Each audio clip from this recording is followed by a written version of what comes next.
Hola, ¿qué tal? ¿Cómo estás? Yo soy Efraín Zapata y esto es Ideas sobre Liderazgo, el espacio donde cada semana platicamos sobre todo lo que tiene que ver con liderazgo y compartimos contigo temas y prácticas que te ayudarán a ser un mejor líder cada día, tanto en tu vida personal como profesional. Bienvenido.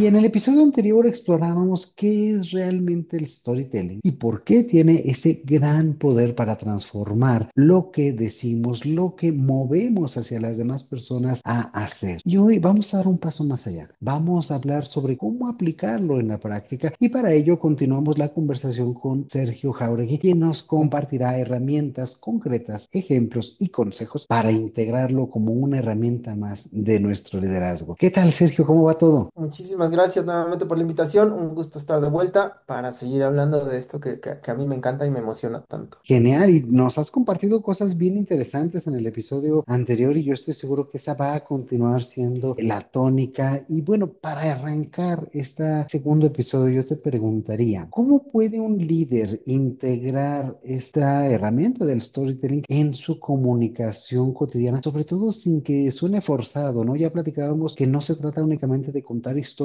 por contar historias, sino que tienen que tener esa intencionalidad, esa emocionalidad y esa congruencia. ¿Cómo lo podemos hacer en nuestro día a día? Lo importante, Efra, es darnos cuenta de que diario, al menos una vez en el día, contamos una historia. Y esta historia no es épica o no necesariamente es épica. Simplemente cuando llegamos a casa del trabajo y nos preguntan cómo te fue, ah, pues bien, mira que pasó esto. No importa qué tan breve sea, porque a lo mejor a mí me pasa, yo soy muy sintético. Cuando me preguntan algo, respondo específicamente lo que me preguntan, pero ahí ya estoy contando una historia, por breve que sea. Y créeme que hay historias poderosas de 5, 10, 15 segundos que capturan la atención, maravillan y dejan con ganas de más. Entonces, eso es lo primero que tenemos que darnos cuenta, que todos los días contamos alguna historia. Cuando hagamos conciencia de ello, entonces vamos a ver que de verdad tenemos muchas historias por contar.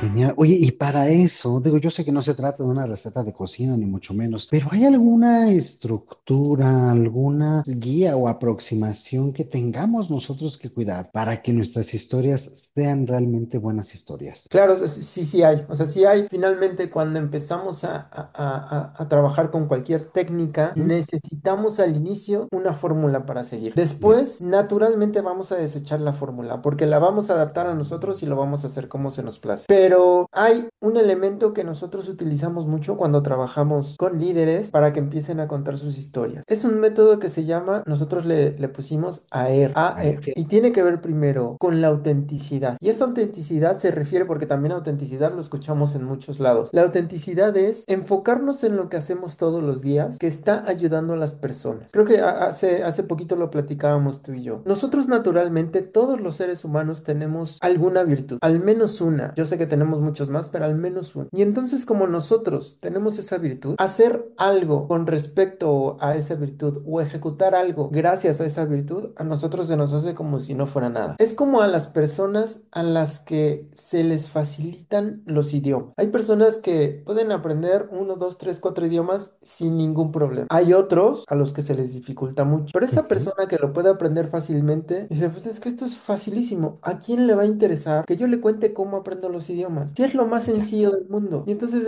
es decir, claro, es sencillo para ti porque tú tienes esa virtud. Pero piensa en los demás que no les entra ni la palabra yes en la cabeza y les cuentas cómo es que tú haces tu proceso de internacionalización de ese idioma. Entonces ahí vas a captar su atención. Y a eso se refiere la autenticidad, a darnos cuenta cuáles son esas virtudes que tenemos que naturalmente ayudan a las personas, pero que nosotros mismos desechamos porque decimos, no, esto es súper fácil. Y créeme que puede ser cualquier cosa, cualquier virtud, cualquier habilidad que tengamos y que nosotros incorporemos en nuestro accionar diario, puede ser una fuente de autenticidad enorme. El segundo punto es la emoción. Esto que hacemos, como es nuestra virtud y además posiblemente nos guste, cuando lo contemos lo vamos a contar con emoción. Sí, porque mira, cuando yo aprendo un idioma, lo que hago es que escucho. No intento repetir, primero escucho y entonces lo empezamos a contar con bastante emoción Eso va a atrapar a las personas. Y una emoción es simple. La emoción no se tiene que explicar. La emoción se demuestra. Y eso es lo que va a conectar. Y finalmente, el curso que le tenemos que dar a esa autenticidad y a esa emoción es la relevancia. Y la relevancia se refiere a que no estamos hablando en sí de nosotros para que sí, claro, miren, yo soy extraordinario en los idiomas porque hablo inglés, francés, español y tal. No, no, no. Se trata de que esa autenticidad que tienes, de esa virtud que ya tienes, a esa emoción que te provoca contarlo, lo transformes en algo relevante para las personas. Tú también puedes aprender este idioma. Si yo pude, aunque me gusta mucho, también tuve estos intentos fallidos, también tuve estos retos, pero mira cómo los salvé, cómo a través de estas técnicas justo hice que esto se convirtiera en algo más grande. Y entonces esa relevancia inspira a las personas, como decíamos en el episodio anterior, posiblemente no a comprar de inmediato, pero sí a seguirte y a ver que eres alguien que puede aportar a valor a sus vidas. Entonces esta primera técnica es una cuestión de autenticidad, resonando con las virtudes que tenemos, emoción que tenemos al contar esas virtudes y la relevancia que demos a las personas y a lo que necesitan esas personas de esto que es nuestra virtud. Me encanta, Sergio. Muchísimas gracias por compartirnos este primer herramienta, esta primer metodología, que creo que es muy, muy congruente de lo que hemos platicado hasta ahora, ¿no? Finalmente ya platicamos acerca del poder de esa emoción, del poder de la congruencia y ser auténticos con lo que nosotros estamos ofertando. Y ahí está el punto de la conexión, ¿no? Que Ujú. nosotros no estamos únicamente hablando en una isla ni en un limbo, ¿no? Sino que estamos hablando para alguien. Y ese Claro. alguien tiene que conectar, no es únicamente hablar de lo bellos que somos para presumir, sino para tener un impacto. Y ese impacto tiene que ser intencionado. Por eso este último aspecto de la relevancia me parece maravilloso porque pues va siendo el culmen de todo lo que hemos charlado hasta ahora y nos permite pues enfocar esos esfuerzos hacia donde lo tenemos que hacer, ¿no? Y en ese mismo sentido, bueno, si las historias y este tipo de narrativas se vuelve parte de nuestra cotidianeidad, ¿hay algún momento clave, algún proceso donde tú identifiques que los líderes tendrían sí o sí que utilizar este tipo de narrativas?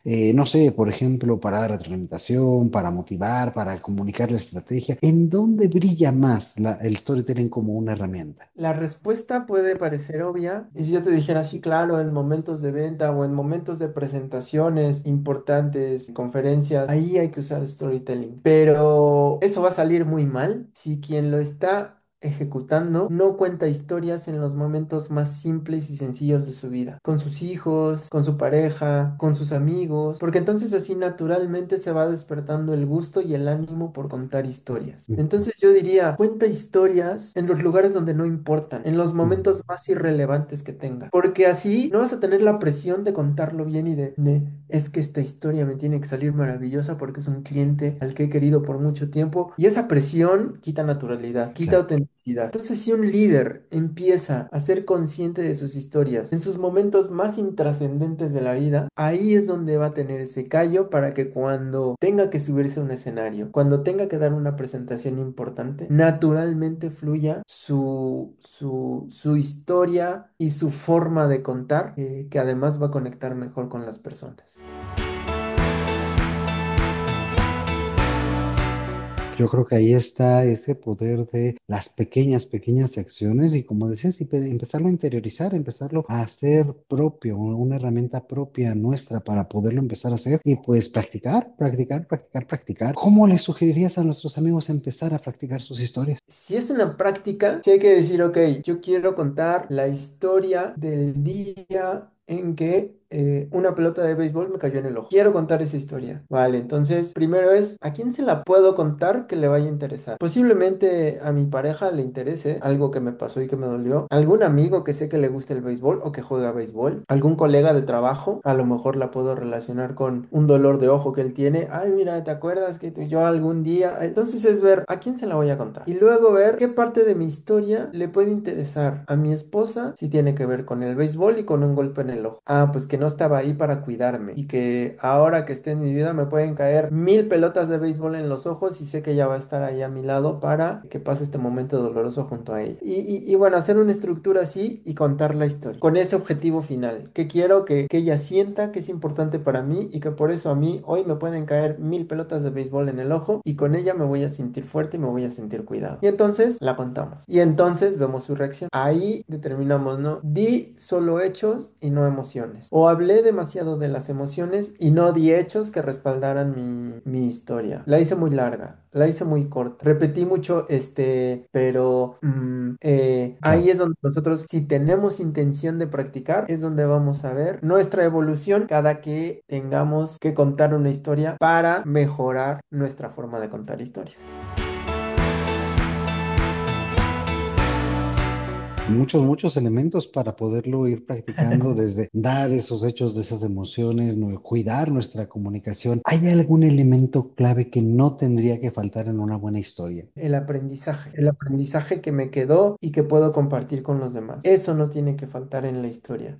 Es como en los chistes, en los que hacen stand-up, que siempre tiene que haber un punchline, siempre tiene que haber un remate. Y ese remate para el storytelling es el aprendizaje. Y con esto aprendí esto, y esto me llevó a esto, o con esto pude hacer esto, pude ayudar a esto, pero siempre tiene que haber un remate. Pareciera muy estructurado y poco natural, pero con el tiempo va a surgir mejor y eso, naturalmente lo vamos a poder hacer. Y me imagino, pues ese remate y ese aprendizaje tiene que ir muy ligado con la intencionalidad, ¿no? Ya lo mencionabas en esta parte de el ejemplo que nos dabas, la pelota que te pegó en el ojo. Si yo Ujú. la cuento con mi pareja, pues va a ser para ver cómo hoy me cuidas y hoy soy muy afortunado de tenerte. Si lo estoy haciendo con un colega de trabajo que tiene un tema en el ojo, pues a lo mejor ahí la intencionalidad es más bien empatizar o más bien identificar cómo tenemos una experiencia en común. Si lo estoy haciendo a lo mejor con una intencionalidad de aprendizaje, de cómo hay que estar, yo qué sé, viendo el entorno para poder estar atentos ante el cambio, pues podemos acomodar la historia. Es decir, una misma historia también puede acomodarse a diferentes objetivos dependiendo de con quién la estemos aprovechando y cómo lo estemos haciendo. Eso también tiene que ver con esa parte del aprendizaje y el remate, me imagino. Claro, porque una historia nos deja más de un aprendizaje. Tenemos que tener muy claro, si a mí me reprobaron alguna vez en la prepa por no estudiar, entonces tengo muchos aprendizajes de ahí. Una, que tengo que estudiar. Dos, que no me gusta que me regañen. Tres, que si solo me dedico a echar relajo, entonces voy a tener una consecuencia. Y así, o sea, hay muchos aprendizajes que podemos sacar de una historia, de los que a veces somos inconscientes. Pero cuando empezamos a recordar esas historias, pues, ah, claro. Entonces, por ejemplo, yo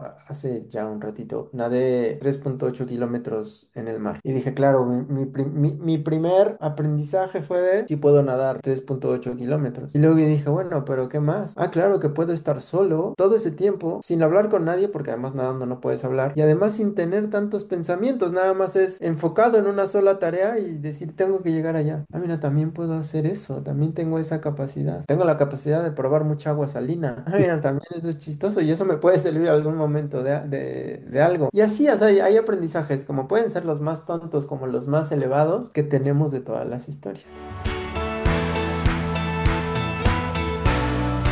Y me imagino, intuyo también que esa es la diferencia entre aquellas personas como los abuelos, ¿no? Que cuentan una historia 27 veces y ya todos se la saben y es muy repetitivo, a una persona que a lo mejor cuenta lo mismo pero de formas tan distintas Claro. que se vuelve como esas series también producidas que dicen, es que cada vez que la veo algo diferente, entiendo algo distinto, veo un detalle. Me parece que por ahí va también esta idea, ¿verdad? Es justo así, cuando retomamos un libro, cuando retomamos una película, cuando retomamos una serie, encontramos algo distinto. ¿Por qué? Porque Ujú. nosotros ya cambiamos, ya evolucionamos del punto donde lo vimos al punto en donde lo estamos viendo ahorita. Lo mismo pasa con nuestras propias historias. Si nosotros las recordamos, ya no estamos en el punto donde empezamos, ya estamos más adelante. Entonces, ahí nuestra perspectiva de esa historia va a ser distinta y el aprendizaje que obtengamos de ella va a ser distinto. Genial, Sergio. Pues sin duda nos dejas con muchas cosas bien interesantes que pensar, que reflexionar. Ese reto de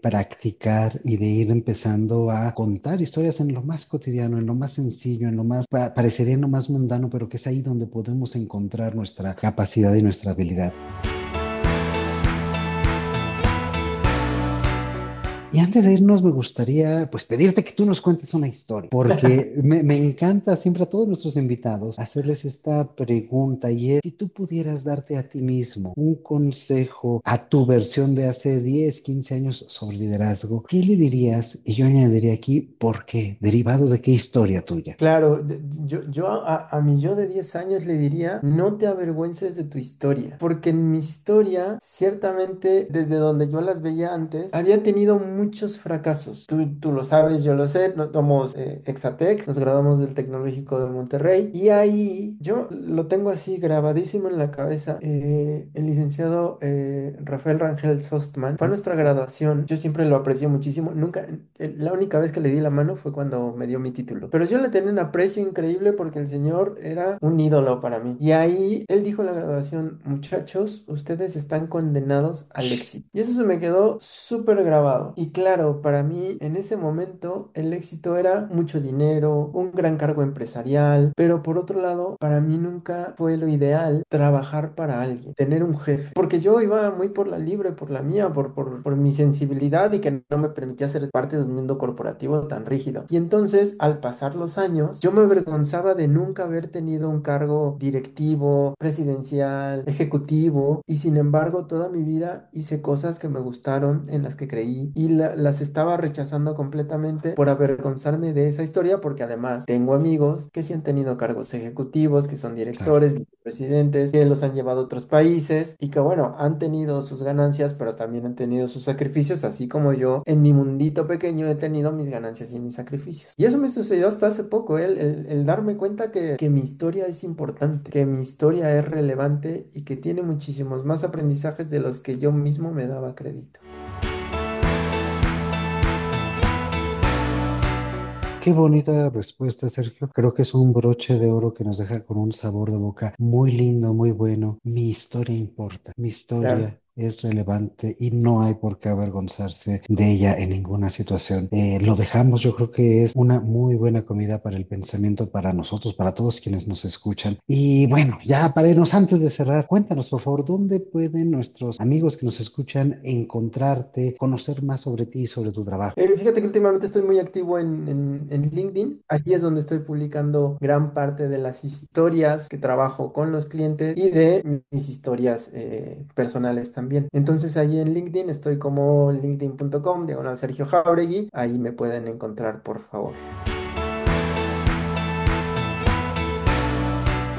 Pues muchísimas gracias, Sergio, por estar aquí con nosotros el día de hoy. Gracias por aceptar la invitación. Y también a ti que nos escuchas, muchísimas gracias por acompañarnos como cada semana. Recuerda, síguenos, comparte, háblale a tus compañeros, amigos, familiares sobre ideas, sobre liderazgo, para que así vayamos creciendo esta comunidad. Y también háblale acerca de nuestros retos de liderazgo, estas experiencias de aprendizaje muy breves, muy prácticas y muy aplicables que nos permiten generar nuevas habilidades en tan solo 15 minutos por 5 días, dedicándole ese tiempo para poder ser mejores y fortalecer lo que estamos haciendo. Yo me despido, te agradezco como siempre tu atención, soy Efraín Zapata, te mando un fuerte abrazo y te espero la próxima con nuevas ideas sobre liderazgo. El contenido de este podcast es original de Ideas sobre Liderazgo. La conducción y coordinación general están a cargo de Efraín Zapata. Agradecemos la participación en este episodio de Sergio Jauregui. La producción es realizada por Edgardo Bustamante. Ideas sobre Liderazgo es una comunidad orientada a mejorar las prácticas de liderazgo y desarrollo de las personas y sus organizaciones.